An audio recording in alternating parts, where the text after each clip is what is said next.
Madison, Wisconsin. For a decade, astronomers have puzzled over ephemeral, but incredibly powerful radio bursts from space. The phenomena, known as fast radio bursts or FRBs, were first detected in 2007 by astronomers scouring archival data from Australia's Parkes telescope, a 64-meter diameter dish best known for its role receiving live television images from the Apollo 11 moon landing in 1969.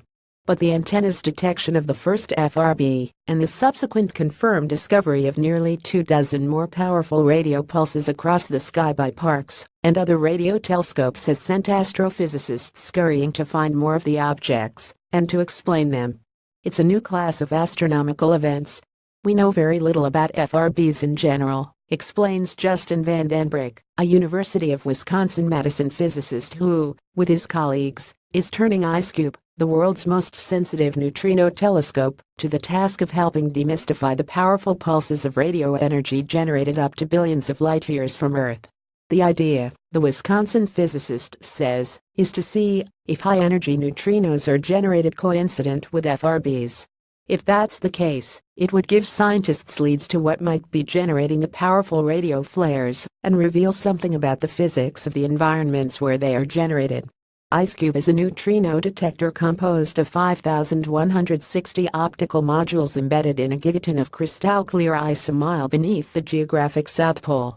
Supported by the National Science Foundation, Icecube is capable of capturing the fleeting signatures of high-energy neutrinos, nearly massless particles generated, presumably, by dense, violent objects such as supermassive black holes, galaxy clusters, and the energetic cores of star-forming galaxies. The catch with fast radio bursts, notes Van Den Broek, is that they are mostly random and they last for only a few milliseconds, too fast to routinely detect or conduct follow-up observations with radio and optical telescopes. Only one FRB has been found to repeat, an object known as FRB 121102 in a galaxy about 3 billion light-years away. A key advantage of Icecube is the telescope's extremely wide field of view compared to optical and radio telescopes. The telescope gathers data on neutrino events as the particles crash through the Earth, and it sees the entire sky in both the southern and northern hemispheres. That means if an FRB is detected by any of the world's radio telescopes, Van Den Broek and his team can analyze Icecube data for that region of the sky at the time the radio pulse was detected. Observing a fast radio burst in conjunction with neutrinos would be a coup, helping establish source objects for both types of phenomena. Astrophysical neutrinos and fast radio bursts are two of the most exciting mysteries in physics today, says Van Den Broek. There may be a link between them. So far, Van Den Broek and his team have looked at nearly 30 FRBs, including 17 bursts from the repeater, FRB 121102. The team's first look, however, did not detect neutrino emission with any of the FRBs identified in Icecube's archival data.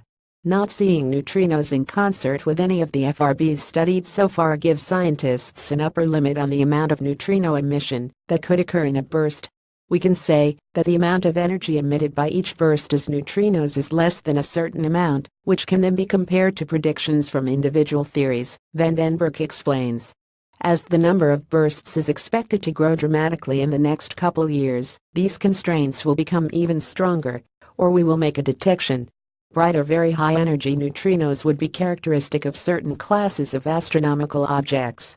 We've ruled out gamma ray bursts and we've strongly constrained the possibility of black holes as neutrino sources, says Van Den Broek. His team's analysis of 4 FRB events was published in the August 2017 Astrophysical Journal. There could be even more exotic physics going on. Scientists believe FRBs occur much more frequently than they have been observed. Some estimate that there are as many as 10,000 FRB events per day coming from all directions in the sky.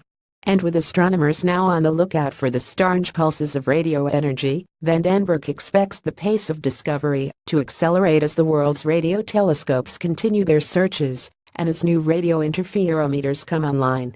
Terry Devitt, 602,628,282. Tredevitt at wisc.edu. Disclaimer: Oz and Eureka Alert are not responsible for the accuracy of news releases posted to Eureka Alert by contributing institutions, or for the use of any information through the Eureka Alert system.